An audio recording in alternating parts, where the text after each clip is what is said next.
An emotional scene at Israel's Ben Gurion airport as Gurma Desi embraces his mother for the first time in 7 years. His mother arrived after finally receiving permission to immigrate to Israel from Ethiopia.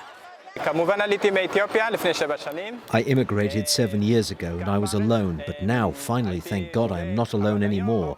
Here my mother is coming, and it's very emotional for me. Desi says all of the Jews still in Ethiopia should be allowed to come to Israel.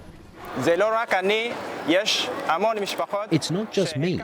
There are a lot of families where some moved to Israel and some stayed behind. We don't know why. In many cases, one brother comes to Israel and the other has to wait 15 or 20 years. We ask why, and the government says, wait.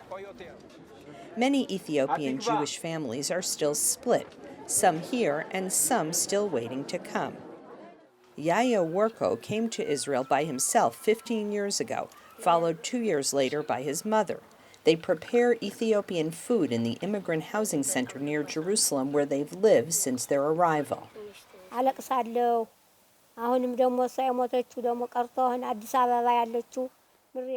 months after I moved to Israel, my daughter died.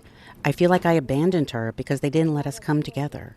One of my daughters has been waiting 22 years to come to Israel. Why are they doing this? Maybe it's racism. I really don't know. Israeli Prime Minister Netanyahu's government dismisses these accusations, saying Ethiopians are treated as equal citizens. The government claims there is simply not enough money in the budget to provide the services the new immigrants need. This claim is rejected by the Ethiopian-Israeli community of 140,000, which is getting increasingly angry at the government's policy, says pro-Ethiopian activist Alisa Bodner.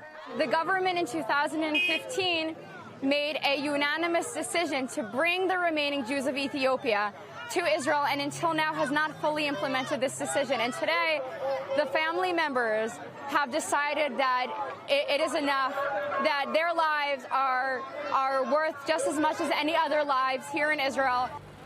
Besides family reunification, Ethiopians have staged demonstrations against police brutality, which they believe they suffer from disproportionately.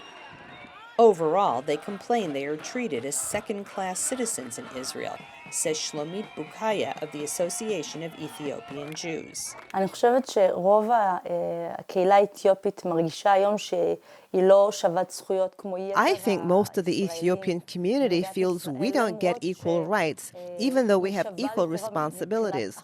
We pay taxes, we serve in the army, but when it comes to rights, we face a lot of problems. עושה את כל מה שמוטל עליה.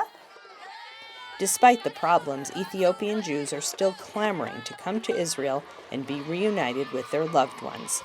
Linda Gradstein for VOA News, Jerusalem.